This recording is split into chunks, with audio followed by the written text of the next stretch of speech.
समस्त जीव बारंबार संसार में दुखपूर्ण यात्रा करते हैं। अपने अखंडानंद स्वरूप के अज्ञान से जीव बाह्य विषय वस्तु को सुखरूप मान उन्हें पाने के लिए कष्ट भोगता है। तो अपने स्वरूप का अज्ञान होने के कारण जीव संसार में अनादिकाल से दुख भोगता चला आ रहा है। जब अपने स्वरूप का इसे ज्ञान होगा तभी यह दुख से छूट सकेगा। और वस्तु प्राप्त कर भी आनंद नहीं मिलता है। तब उस स्त्री पुत्र आदि का त्याग करने की इच्छा करता है। वह त्याग करना भी बड़ा कष्टदायक होता है। इच्छित वस्तु के प्राप्ति पर हर्ष तथा अप्राप्ति पर वह जीव उसमें बाधक व्यक्ति पर क्रोधित होता है। जो इच्छित पदार्थ है उसमें कोई बीच में रुकावट करने आ गया तो हमारे को फिर क्रोध हो जाएगा और क्रोध के बाद में फिर बुद्धि नष्ट हो जाएगी और बुद्धि नष्ट हो जाने से फिर न करने जैसा भी कर्म कर डालता है। फिर नहीं देखता कि ये माँ है कि ये बाप है कि मेरा भाई है कि ये कुछ है। इसलिए ध्यायित्व विषयानुपस्था संगेष्टेषु उपजायते संगात संजायते कामा कामात् क्रोधो भी जायते क्रोधोति भूति सम्मूढ़ा और बुद्धि नाशात प्रणश्यति। सीधा अंत में बोल दिया, उसका तो नाश ही हो जाता है। तो संसार के अंदर भोगों की वासना करता है और कोई बीच में बाधक आ जाता है रुकावट करने वाला तो फिर उससे दुश्मनी वैर भाव मारकाट हो जाती है। उसके पाने में जो रुकावट करने वाला दिखाई पड़ता है उसे हटाने के लिए हत्या तक भी कर डालता है। जीव के बंध व मुक्ति को दो पदों में व्यक्त किया जा सकता है। यह मेरा है ममेति, इस भाव में जीव को बंधन है। जो भी रुकावट डालेगा उसे हटाने में सब कुछ सम दम दंड भेद नीति अपना ली जाती है। और निर्ममेति, यह मेरा नहीं, ऐसा विचारते ही बंधन टूट जाता है। तो ममेति और निर्ममेति दो मान्यता है। ये मेरा है, ये बंधन का कारण है, और ये मेरा नहीं। फिर कोई भी ले जाए, कोई भी उपयोग करे, लेकिन ये मेरा है, दूसरा इसको उपयोग नहीं होना चाहिए। और अगर आता है बीच में तो भाई भाई में खून हो जाता है।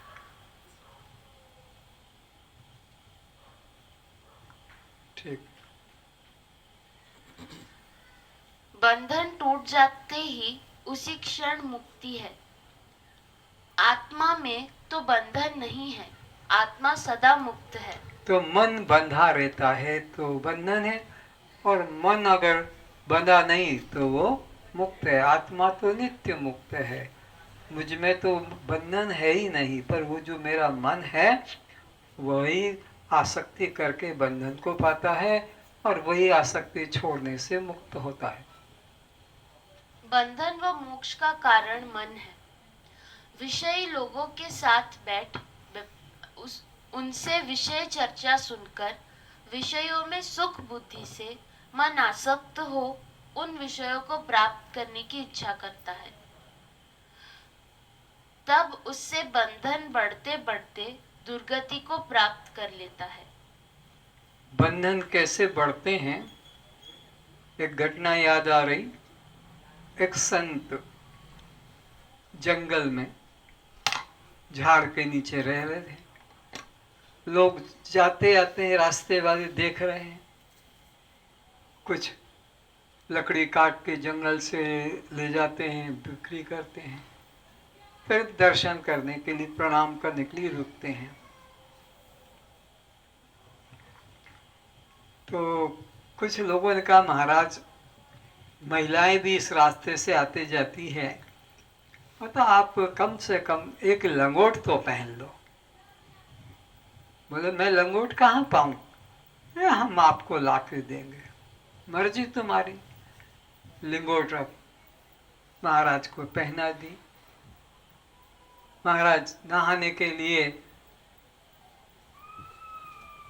आगे बढ़े तालाब में, और फिर वो लंगोट तो नहाने के बाद खोल दी, फिर नंगे के नंगे। तो महाराज दो लंगोट हो तो अच्छा है, एक आप पहन ले, एक धो ले, तुम्हारी मर्जी। दो लंगोट हो गई। आसक्ति कैसे बढ़ती है देखो। अब क्या देखा कि बाबा जी के वहाँ खाने को तो क्या था, तो चूहे लोगों ने लंगोट को काट दिया। तो महाराज जी तो रोज रोज तो अब लंगोट कहाँ से लाएंगे? ऐसा करें बिल्ली पाल ले, ताकि ये चूहे तुम्हारे लंगोट न काटे। महाराज का तुम्हारी मर्जी।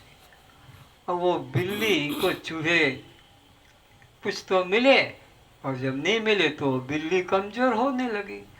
बोले महाराज अब इसको तो दूध रोज रोज कहाँ से ला के देंगे, गाय रख लो एक आप, तो यहाँ आपको दूध भी मिलेगा और बिल्ली को भी दूध मिल जाएगा। तुम्हारी मर्जी बाबा, रखो। अब वो गाय को दूध निकालने के लिए और चराने के लिए ग्वाला तो चाहिए, तो वो ग्वाला रखा। तो अब वो गांव दूर था, आने जाने में समय लगता था। तो हमारा जो ग्वाले को एक यहीं पर झोपड़ी बना देते हैं, वो यहीं रह जाए। ठीक है, रखो। अब वो आ गया तो उसकी पत्नी भी आ गई, उसके बच्चे भी आ गए। अब जगह ज्यादा घेर ली। बाबा जी के नाम पर नोटिस आया इतनी जमीन का। तो पूछा बाबा जी कहाँ जा रहे हो? बोले इस साली लंगोट ने मेरे को वहां भेजा, जेल कोर्ट में जा रहा हूँ। न लंगोट को मैं ग्रहण करता और न ये इसमें पढ़ता। तो ये धीरे धीरे हाथ पसारती जाती है, इसलिए इसको पहले ही रोक देना चाहिए। शत्रु और रोग को कभी देर मत करना। शत्रु को रोग को कभी छोटा नहीं समझना, तत्काल उपचार कर लेना चाहिए, नहीं तो छोटा सा रोग कैंसर बन जाएगा। छोटा सा शत्रु भाव हत्या तक में उतर आता है। विषयों की इच्छा का मन में न होना ही मुक्ति है। विषय इच्छा कैसे होती है, इस बात को श्री कृष्ण अर्जुन को सावधान करते हुए बताते हैं। ध्यायतो विषयन अपुंसः संगस्तेषुपजायते संजायते कामः काम क्रोध अभिजायते। विषय भोगी लोगों के साथ बैठने से, उन विषयों का सेवन करने से, उन विषयों में सुख बुद्धि हो जाने से आसक्ति उत्पन्न होती है। तुम शराबी के पास बैठते रहोगे तो जरूर जरूर शराब तुम्हारे जीवन में आ जाएगी। सिगरेट पीने वाले के पास बैठोगे तो वो जरूर तुम्हें सिगरेट का आशिक बना देगा। कोई गंजड़ी नशीली वस्तुओं का सेवन करने के पास वालों के बैठोगे, वो आएगा। तो संग भी विचार करके करना चाहिए। हर एक का संग, हर एक से दोस्ती नहीं कर लेना चाहिए।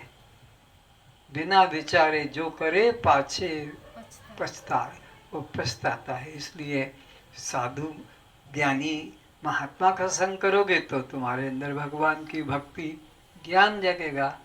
और किसी जुआड़ी गंजड़ी दुर्वसनी के पास बैठोगे तो वैसा संग का असर लगेगा।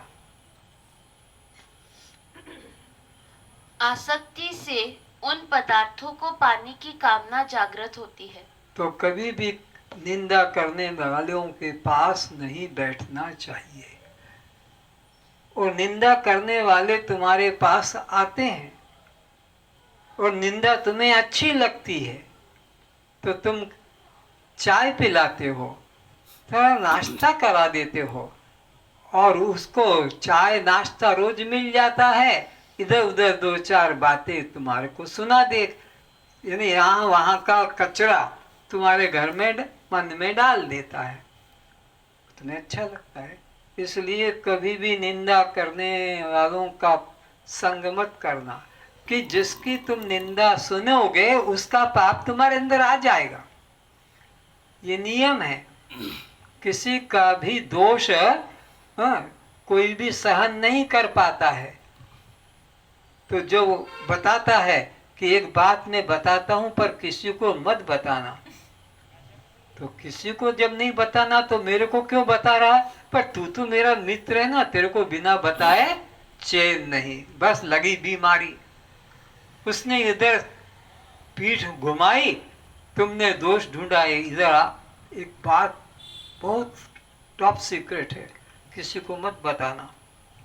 भाई जाने देना, मेरे को क्यों बता? नहीं, तेरे को तो जरूर बताऊंगा क्योंकि तू मेरा मित्र है।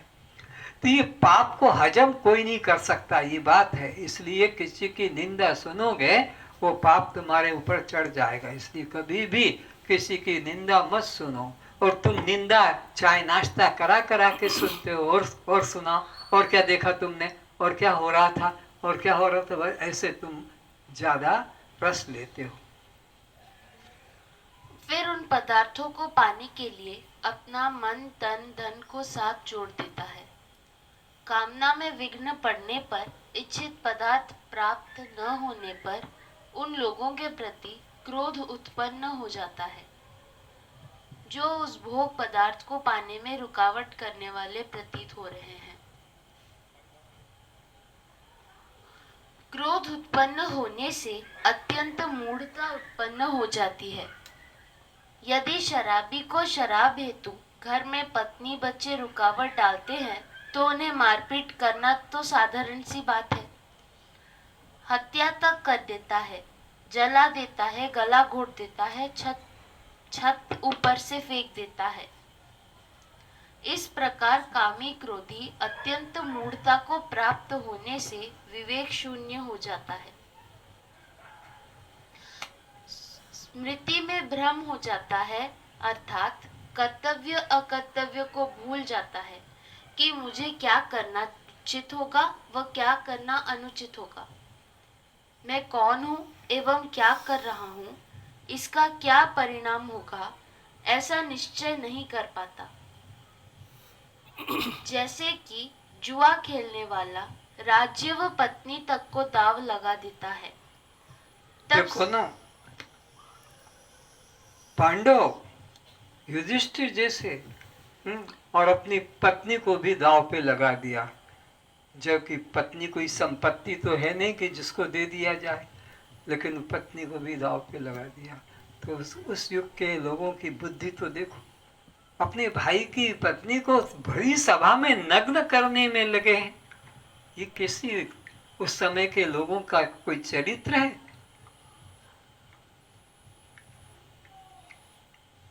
तो ये जब मनुष्य के अंदर क्रोध छाता है, मूर्ता छाती है, तो ऐसे काम कर लेता है।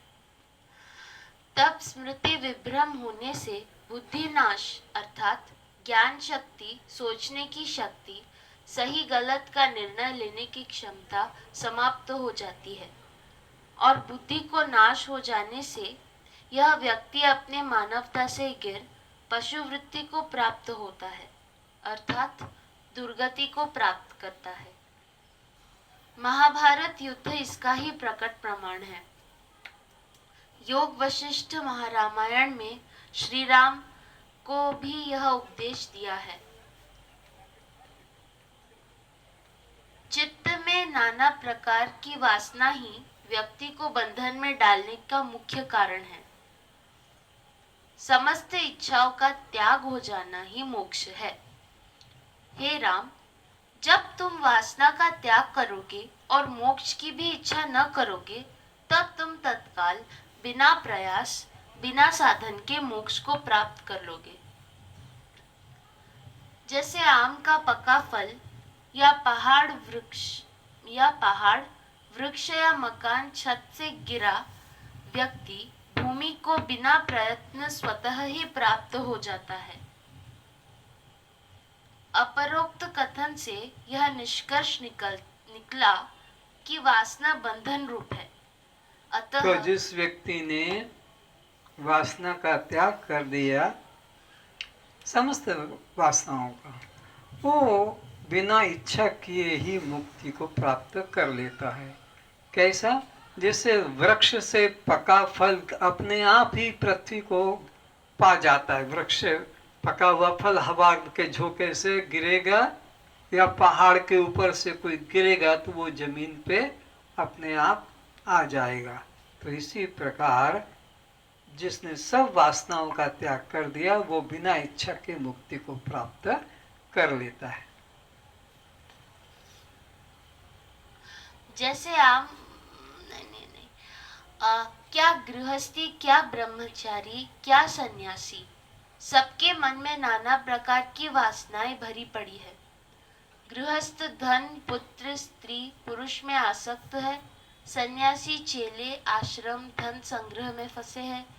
निर्वासनिक तो जगत में कोई एक भी नहीं दिखाई देता है।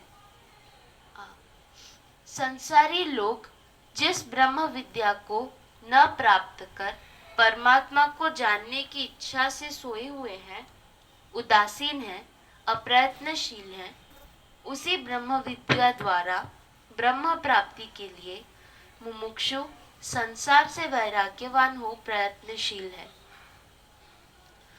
अज्ञानी सांसारिक वस्तु, पद, प्रतिष्ठा, कुल, परिवार, धन, संपत्ति, संतान आदि पाने के लिए तन, मन, प्राण से पाने में लगा है, परंतु तत्वज्ञ महापुरुष और सच्चे साधक की दृष्टि में वह सब रात की तरह अर्थात ऐसा भगवान कृष्ण गीता में अर्जुन को उपदेश करते हैं कि अर्जुन,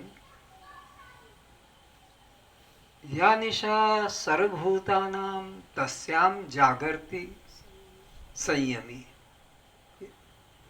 या निशा, जिस रात्रि में संसारी लोग सोए हुए हैं, उस समय ज्ञानी जागता है।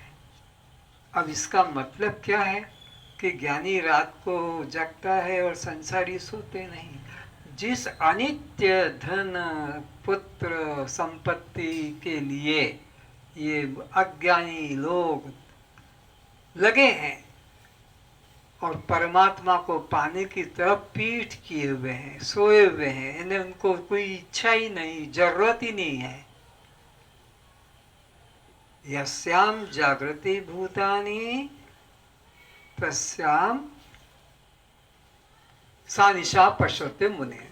लेकिन उसके लिए संसारी लोग, जिसके लिए संसारी लोग जागे हुए हैं, ज्ञानी लोग सोए हुए हैं। जिसके लिए ज्ञानी जागे हुए हैं, उसके लिए संसारी सोए हुए हैं। संसारी जिस अनित्य धन संपत्ति के लिए लगे हुए हैं जीवन पर्यंत, ज्ञानी लोगों को, त्यागी लोगों को उसको पाने की इच्छा नहीं। जीवन निर्वाह हो रहा है, बस ठीक है। और जिसके लिए वो ज्ञानी प्रयत्नशील है, संसारी उधर उदासीन है, उनको पाने की इच्छा नहीं है।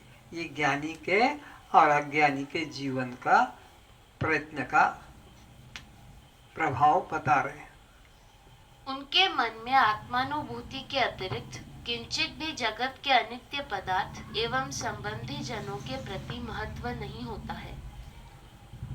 बंधन की बात प्रारंभ में इसलिए करनी पड़ी कि प्राय लोग नाना इच्छा करने वाले हैं। यदि उन्हें बंधन का स्वरूप समझा दिया जाए तो वे बंधन के विषयों से वैराग्य ले सकेंगे, निर्वासनिक हो सकेंगे। निर्वासनिक हो गए तो मुक्त हो गए। मुक्ति तो सभी जीवों का सहज स्वभाव है। उसके पाने के लिए किसी प्रकार की साधन करने की जरूरत नहीं। बस इतना ही। सर्वे भवन्तु सुखिनः,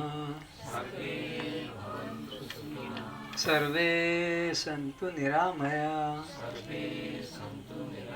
सर्वे भद्राणि पश्यन्तु, मा कश्चित् दुःखभाग् भवेत्, सर्वेषां स्वस्तिर्भवतु, सर्वेषां मङ्गलं भवतु, सर्वेषां पूर्णं भवतु, सबका भला हो, सबका भला हो।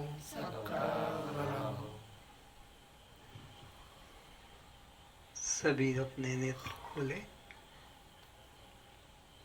आप लोगों ने आज का विषय ध्यान से सुना, बहुत खुशी है। कुछ अंश ग्रहण करेंगे तो जीवन आपका भी सार्थक और मेरा भी। खाली सुनकर ही न छोड़ दें, बल्कि इस सच्चाई को अपने जीवन में घटाएं कि मेरे में आया कि नहीं आया, ये ज्ञान मेरे में आया कि नहीं, ये वैराग्य मुझ में आया कि नहीं, ये समता मेरे में हुई है कि नहीं हुई। नहीं तो कब होगी, कब होगी, कब वैराग्य होगा, कब ज्ञान होगा। कितना जीवन है, कोई भरोसा नहीं। रात में रहूँगा, कल का सूरज में देख पाऊँगा, ये भी तो भरोसा नहीं। तो मैं किस आशा पे पड़ा हूँ। इसलिए आज अभी इसी समय उठने के पहले ही ये मेरे जीवन में घटना घट जाए, प्रेम, समता, निर्वासना, तो ही जीवन धन्य होगा।